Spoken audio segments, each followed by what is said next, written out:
What up, everyone? This is the Twice Over Film Club, and I'm your host, Faraz. Today, we're previewing Promising Young Woman, which is another Best Picture nominee at the Academy Awards this year. If you're interested in hearing our thoughts on this year's nominees, check out our previous episodes on Judas and the Black Messiah, Mank, Minari, Nomadland, Sound of Metal, and The Trial of the Chicago 7. We still plan on doing The Father to round out the categories, to keep an eye out for that. Make sure you follow us at the Twice Over on all the socials to keep up with our watch list. And if you have any suggestions, hit us up there and let us know.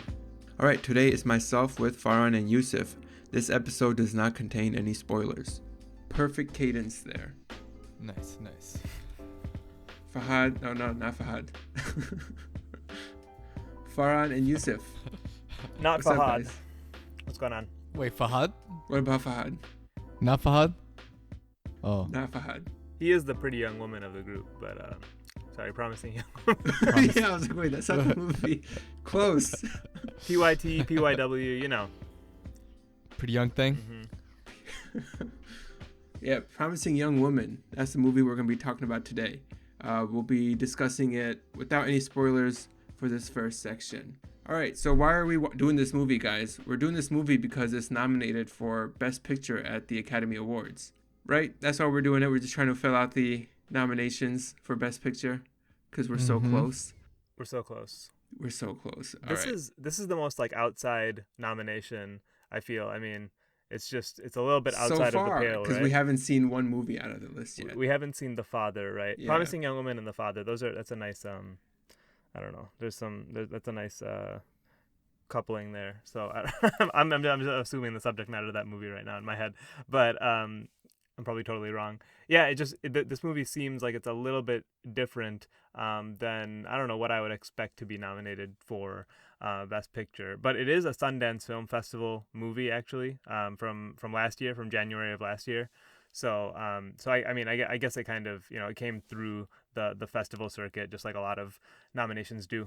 Yeah, and Farhan, you talk a lot about the balance between art and entertainment. And now this isn't a knock on Promising Young Woman, but like this is easily the most entertaining of the movies that we've watched so far. Maybe Trial of Chicago 7 is close in terms of entertainment. Why would it be a knock?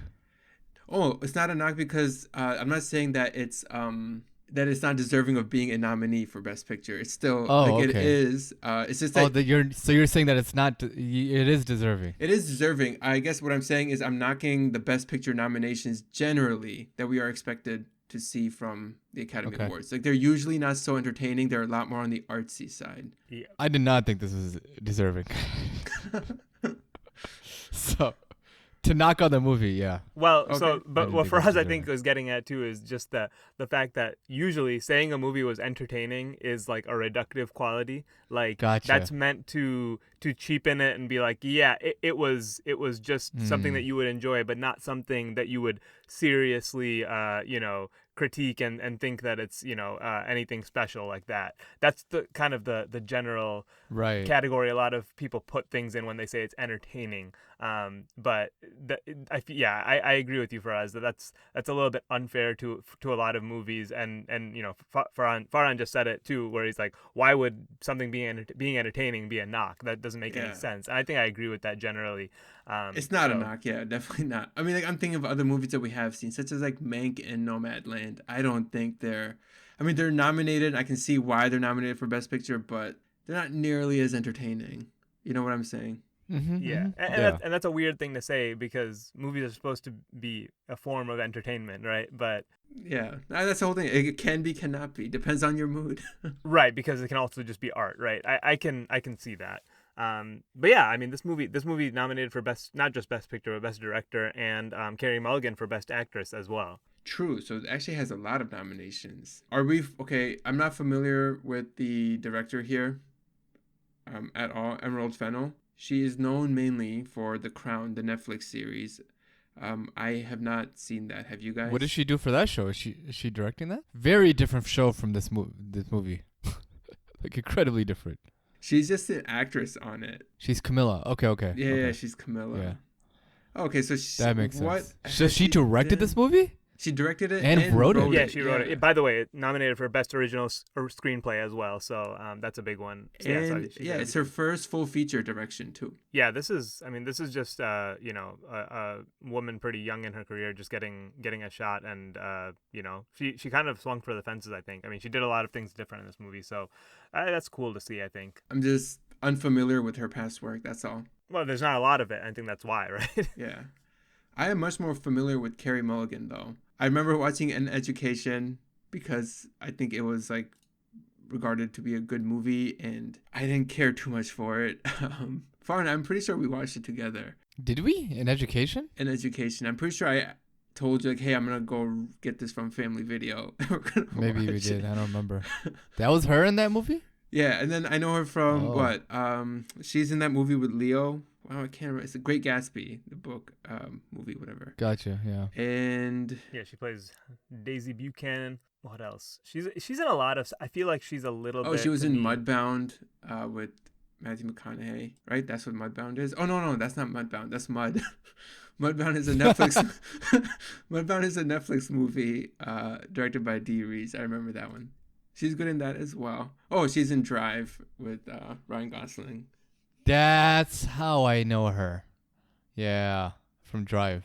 From Drive and An Education, she's the same character or something. I don't know. She acts the same. In this movie, though, was probably I don't know. She stood out way more than she has in the other films that I know her from. Yeah, to me, she's a little bit like ubiquitous, where like I just feel like yeah, I see her all the time, but I just couldn't pinpoint what I've seen her in, and then when I look at her work, it's like yeah, she's in a lot of stuff actually in in varying roles, but this is I don't know. Yeah, I guess I never really took much notice of her acting, but in a prominent role like this, it was like my first time actually getting to evaluate her more closely. I think I just recently watched.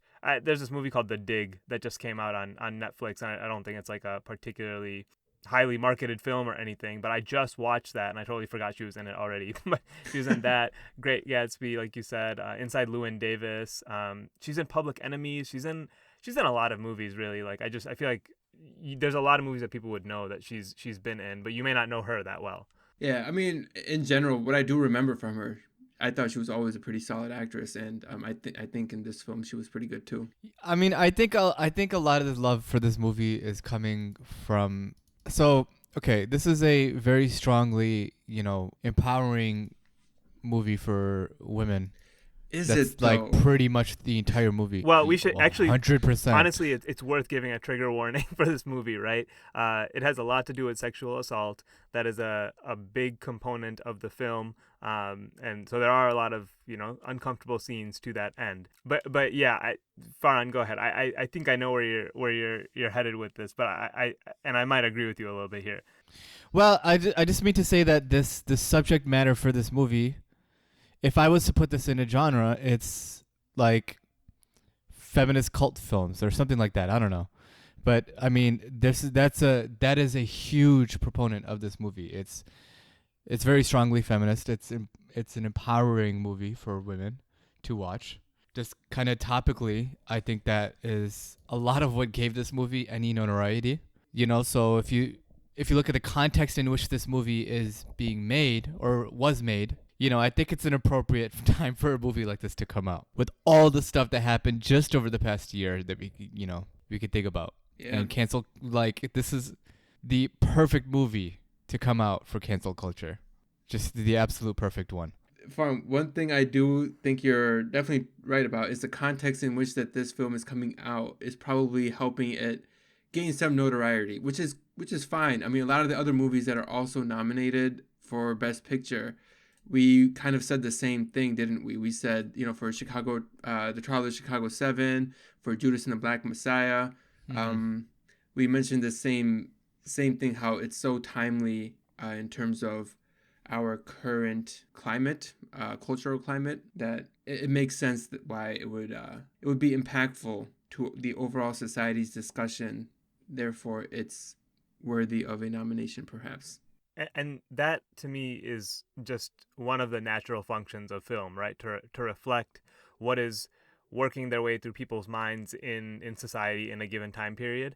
like I think that's not just true of like a bunch of movies in this cycle, but it should generally be true of film, right? Like that's just an important function, aside from the art of it, like that, films can play. So it's not a bad thing that it should be, it should gain some additional attention because of the subject matter. That's actually a good thing. What I don't like, and we talked about this a little bit with Parasite winning last year, where, Hollywood has been under fire for a lot of their issues in the past few years, and then they, after it's evident that they've been criticized a lot about diversity issues, Parasite wins Best Film, and there's a little bit of like, it almost felt a little bit like they did it so that they could say they did it, and then like, okay, you can't say that about us anymore, right? I'm saying they're overcompensating. Overcompensating, and then people basically doing something so that they can't be criticized in that matter moving forward, right? In a way, I kind of felt like, despite whatever this movie is, like it just a little bit of it felt like I was surprised to see it in this category because it's a thriller, and just the style of the movie is not something that you would expect to see in the Best Film category. And I'm not somebody who ever agrees with the films that are in the Best Film category necessarily, right? So. But I saw it there and I was a little bit surprised. And then, given the subject matter, I hope they're not, post Harvey Weinstein era and all of that. Like, let's prop this movie up a little bit so that, we can say that, we promote this kind of thing. I hope that's not what's going on, but I kind of, in the back of my head, feel like that's part of why it's getting a little bit more attention from the Academy than it would otherwise. I think you hit it on the nail 100%, man. I don't necessarily disagree with what you're saying. And then if you look at, the general reception critically, audience scores, etc., it doesn't seem to stand out the same way you see other Best Picture nominees stand out. With that said, let's go into our scores. Okay. All right, for narrative, I gave it a 90. 85. 75. For writing, I gave it a 75. 75 for me too. 75. For acting, I gave it an 80. 80. 75. Oh, man. We could have all agreed on 2 categories. For themes, I gave it 100. Oh, I'm at an 85. 80. And for aesthetics, I gave it an 80. 70 for me. 75. Farin, your scoring is so boring, man. Well, I mean, I don't know what to tell you. I thought this was a very average film. I mean, to be fair, your tally comes out to 75, right? Yeah. Obviously. That's above average. Yeah. 75 like 6 times. Yeah. But like that's very close to what the general feeling is for most people when you look at the other places for like what the scores were. For me, it came up to a 79, and for Yusuf at an 83. Looks like we kind of do think that the narrative is strong. Farin thinks it's somewhat average. I thought the themes were hard-hitting and well done, and I'll get into that obviously with spoilers. And then for aesthetics, I kind of wanted to go higher, so I'm interested to hear why. I guess you guys thought it was somewhat average. I actually wanted to go higher than I did, but I knocked it down for some things. In any case, that does it for the preview episode, everyone. We'll be back next week with the discussion. Peace. Thanks for listening to this production of The Twice Over. If you enjoyed this episode, consider subscribing and sharing it with a friend. Want to see what your tally is? Check out thetwiceover.com. All the movies we've done are listed there, as well as what we're watching for the current week. Follow us at The Twice Over on Twitter, Instagram, and Facebook, where you can leave us any suggestions, feedback, or comments. And if you're about it, you can also support us on Patreon. The music you hear on this podcast is from Amerigo Gazaway. You can find his work on Bandcamp and Spotify.